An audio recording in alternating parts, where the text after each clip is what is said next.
शादी के 8 साल बाद रमा ने एक सुंदर बेटे राजा को जन्म दिया। इतने सालों बाद बेटा हुआ, इसलिए रमा उसे बहुत प्यार करती थी। उसे एक पल भी अपने से दूर नहीं करती थी। अब वो 4 साल का हो गया, तब भी रमा उसे हर समय हर पल अपनी आंखों के सामने ही रखती। सुबह का समय था, रमा राजा के साथ खेल रही थी। तभी उसका पति निखिल उसे आवाज लगाता है, रमा, मुझे देर हो रही है काम के लिए, मेरे खाने का डब्बा दोगी क्या? और हाँ, जरा जल्दी करो। अरे मैं तो खाने का डब्बा लगाना भूल ही गई। अभी जल्दी जल्दी कर देती हूँ, सब अभी तैयार कर देती हूँ, बस 2 मिनट। 2 मिनट? इसका मतलब तुमने अभी तक खाने का डब्बा तैयार नहीं किया। अब मैं काम पर क्या लेकर जाऊंगा? खैर छोड़ो, तुमसे बहस करना बेकार है। अभी तुम संभालो अपने बेटे को। इसका क्या मतलब? ये सिर्फ मेरा ही बेटा है क्या?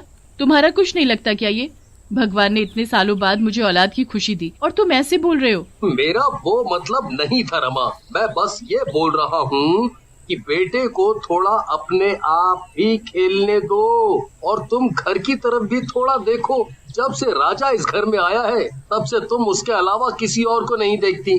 कभी वक्त पर नाश्ता नहीं देना, माँ को दवाई ना देना, घर में कितने काम होते हैं, सब यूं ही पड़े रहते हैं। माँ इस उम्र में काम करती अच्छी नहीं लगती। मुझे भाषण देने की जरूरत नहीं, मुझे पता है तुम सब मेरे बेटे से जलते हो। और हाँ, अब तुम्हें काम के लिए देर नहीं हो रही। हाँ, देरी तो मुझे पहले ही हो गई। ठीक है, मैं चलता हूँ। अब अपना और राजा का ख्याल रखना।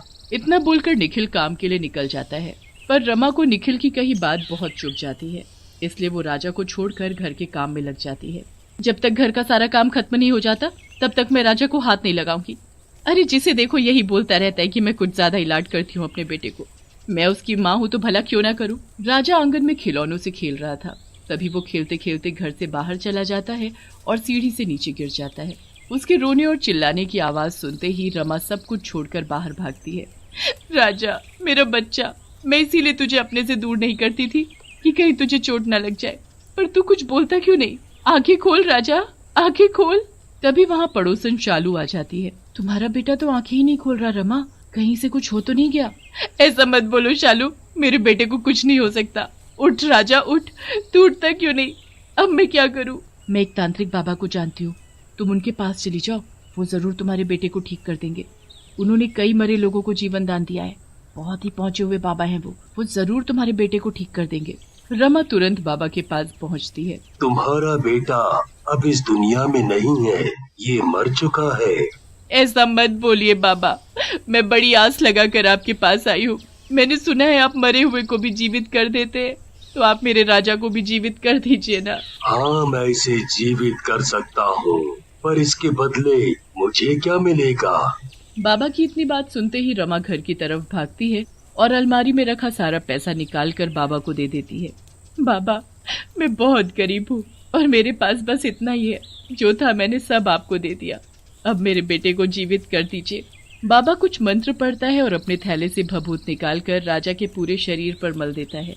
राजा तुरंत अपनी आंखें खोल देता है। राजा, मेरा बच्चा, मेरा बेटा, बाबा आपका बहुत बहुत शुक्रिया।